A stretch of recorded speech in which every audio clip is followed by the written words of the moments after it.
संत तुकाराम महाराज गाथा अभंग क्रमांक 67. अभंग क्रमांक 67. भक्तऋणी देव बोलती पुराणे, निर्धार वचने साच करी. मांगे काय जाणो ही केली वार्ता, कबीर साथे जाता गळ्या वांटी. माघारिया धन आणिले घरासी, नघे केला त्यासी त्याग ते.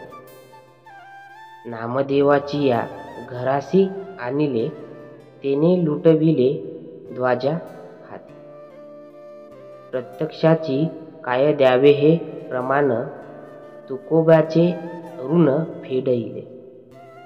बीज दळोनिया केली आराधना, लागे नारायणा पेरणे ते.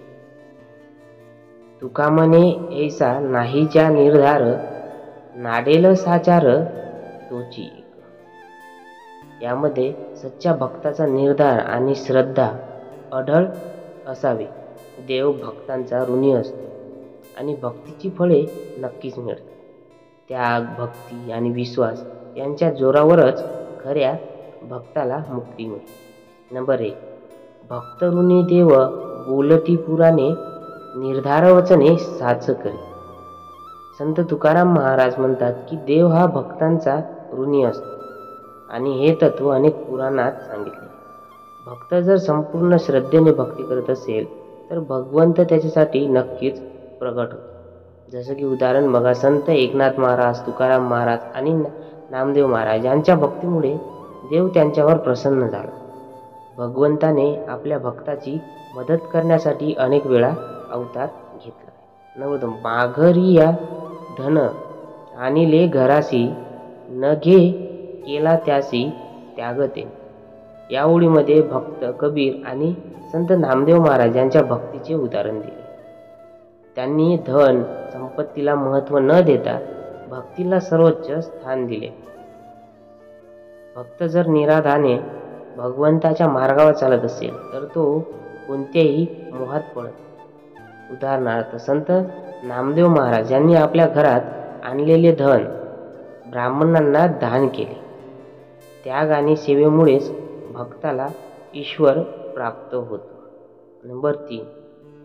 बीज दळोनिया केली आराधना, लागे नारायणा पेरणे ते. शेतकरी जसा बीज पेरतो आणि मेहनत घेतो, तसेच भक्ताला श्रद्धेने आणि सातत्याने भक्ती करावी लागते.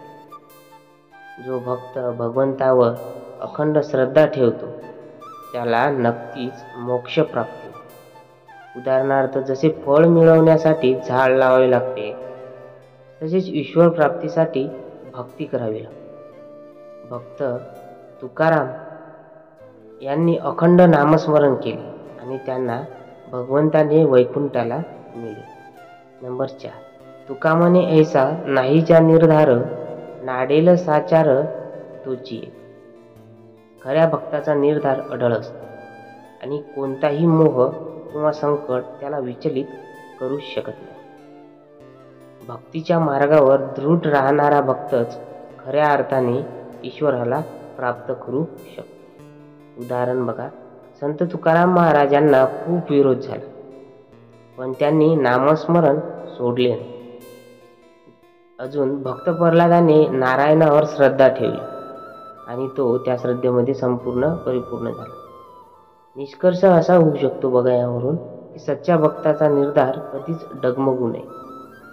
नंबर 2. भगवंत आपल्या भक्ताचा ऋणी असतो आणि भक्तीचे फळ हे त्याला नक्कीच मिळते. नंबर 3. संपत्ती, अहंकार आणि मोह सोडून भक्तीचा मार्ग स्वीकारावा.